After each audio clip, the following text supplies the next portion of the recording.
Okay, we got a pretty good team coming to our ballpark Saturday. We were sort of looking at all the SEC statistics, and probably the important ones are like scoring defense and things like that. And actually, Alabama scored a lot of points offensively this year. But the biggest thing that they do well is called blocking and tackling. They're really good tacklers. Guys don't break a whole bunch of them, and obviously they're very good blockers. But they're the epitome of team. They're good in all areas. They're not, I don't think they have a leading passer or a leading rusher right now. Maybe not even the leading tackler, but overall as a team, obviously they're very good. But anyway, it'll be a big challenge for us. We're looking forward to it. Looking forward to having game day in Columbia. That's an honor, a compliment to our football program, to our university, that they'll come here. And obviously we know Alabama's probably the biggest reason they're coming, but that's okay. If they believe this is one of the biggest games in the country this week, then we're happy to participate. And I believe we'll give a good account of ourselves. Our guys will be really excited, ready to go. I know our fans will be. Our fans, they get up for these kind of games. And I think our team will also. So we're looking forward to trying to improve upon the play we had 2 weeks ago. See if we can't tackle better and take care of the ball better and give ourselves a chance. Try to put ourselves in position, if we can get a break or two, to pull an upset off. So that's our goal, is to be very, very competitive and see if a good break or two can't happen for us as we go through the game. But anyway, should be a fun day here in Columbia, 3:30. I guess it's the first big sellout of this year. And obviously Alabama helps do that. They helped all my buddies up at Duke. They had a sellout at Duke when they went up there also.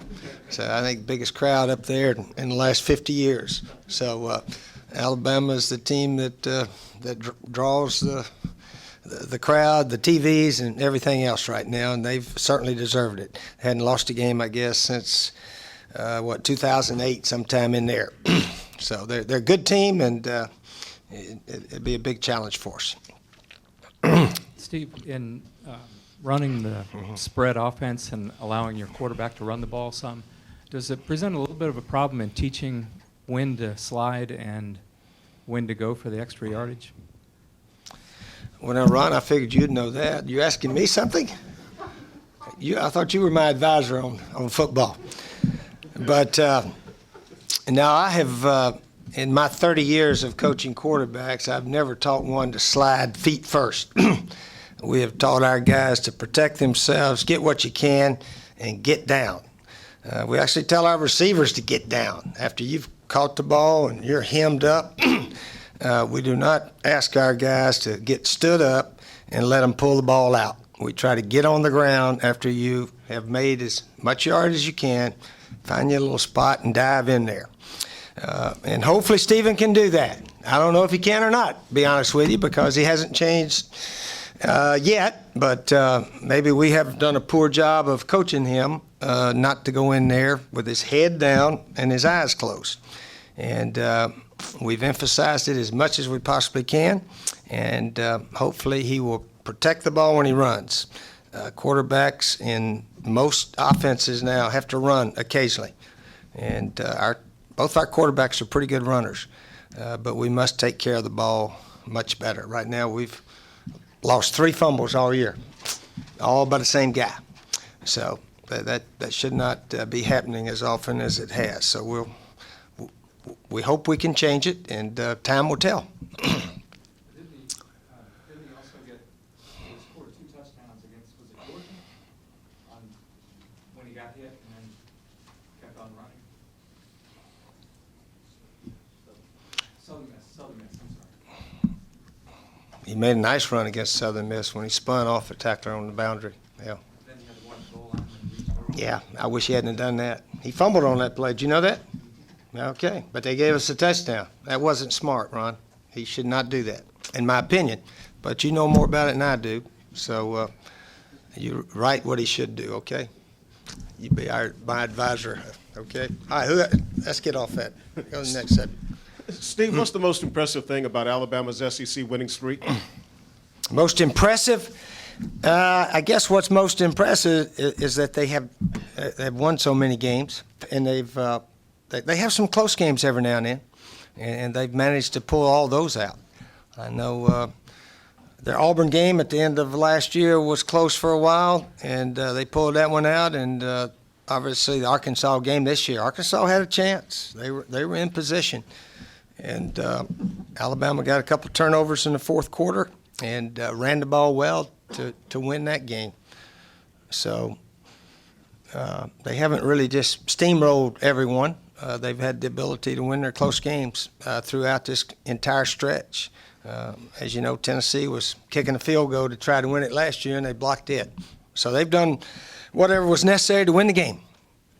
Just how tough is it to do that in this conference, which is, considered the toughest conference in the country?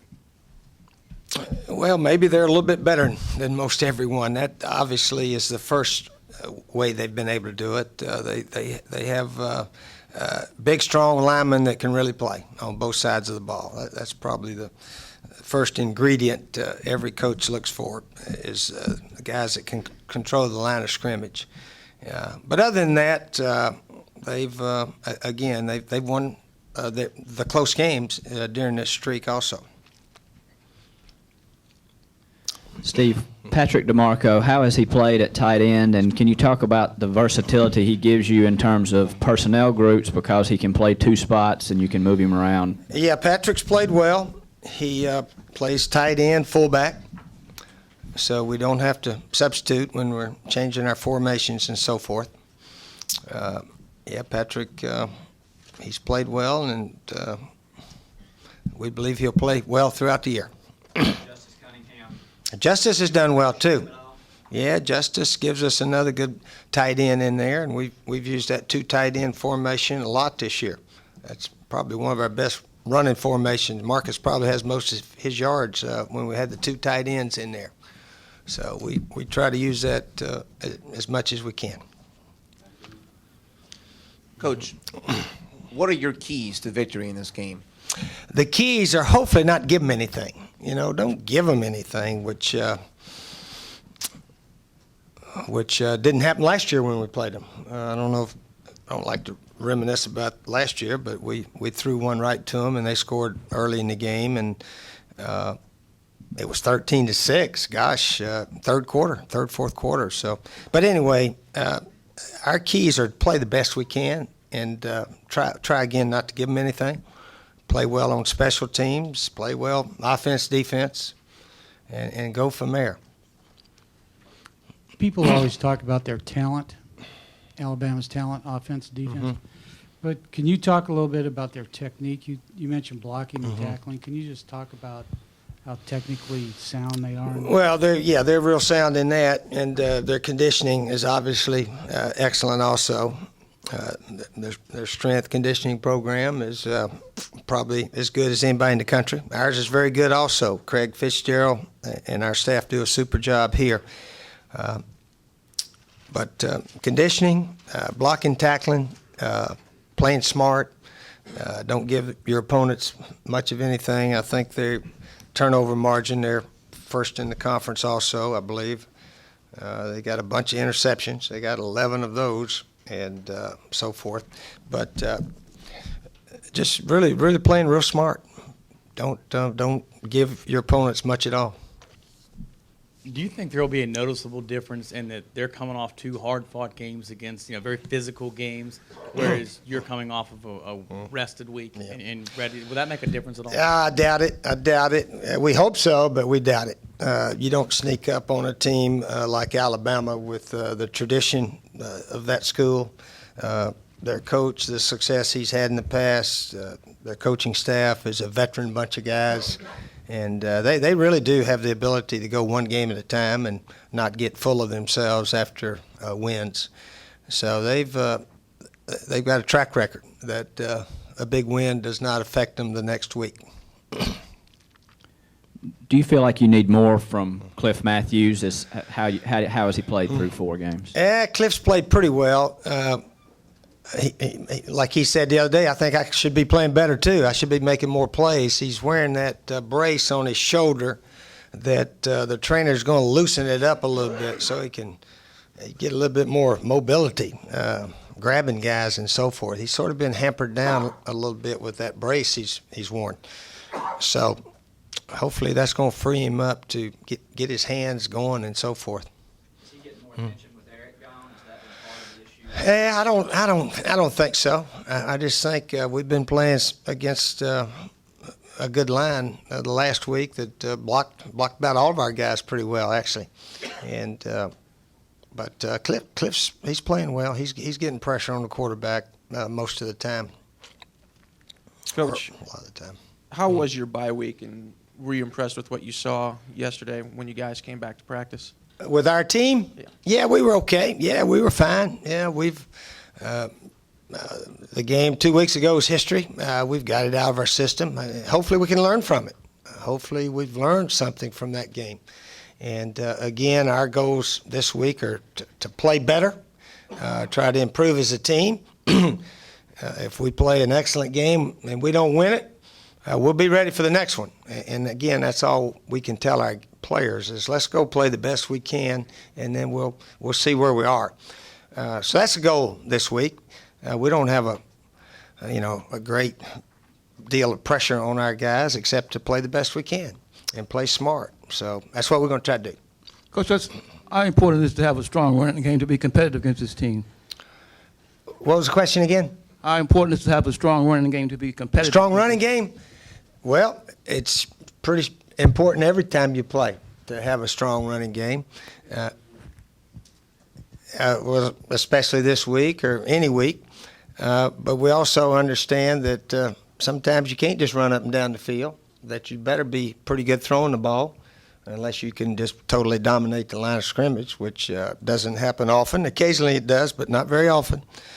So we always shoot for balance, and interceptions, except that one little one against Furman, has not been a problem with our team this year that much. So we just hopefully can take care of the ball, but we got to take our chances. We can't go out there and run 3 up the middle up against Alabama, although I know Ron wants us to, but we can't run 3 up the middle and go up and down the field. Just it won't happen. Nobody's done that against those guys. So we got to mix it up, but we still have to run. We know that. Coach, a lot of players from their team last year on defense left, and new starters and so forth, kids like Cody McLean. Are they doing anything different schematically this year? Do you see any real changes from last year to this year in their D? Not particularly. They have their style of defense with some man-to-man, some zone, but basically just guys are in position, tackle well, cover well, things like that. And really, they look very similar to last year's guys. Coach, you've talked about how big and strong Alabama is. But is this game more of a mental challenge than it is a physical challenge? Oh, I don't know about that. Our guys, I think, will be ready to play. We actually, last year they were undefeated and everything, and we were in the game and didn't play all that great. We had some chances for touchdowns that we did not get, and but we were actually in the game there until fourth quarter. But still, we only got beat by 14, I guess. But we didn't score touchdowns. We had 3 drives and got 2 field goals last year. And usually, if you're going to have a chance to upset a team, you got to score touchdowns. And Alabama's been pretty good about the other team getting down on about the 3 or 4 inch line and not scoring. Florida was down there twice last week and did not get a touchdown in the game. And they were inside the 1 twice. Texas was inside the 1. The opening drive of the national championship game didn't score. So just because you're down there close doesn't mean you're going to get a touchdown against Alabama. Those guys, they're not going to concede anything to you. So to be in the game, we've got to score TDs if we can, instead of kicking field goals from short range. And that actually happened to us last year. We couldn't score down there a couple times.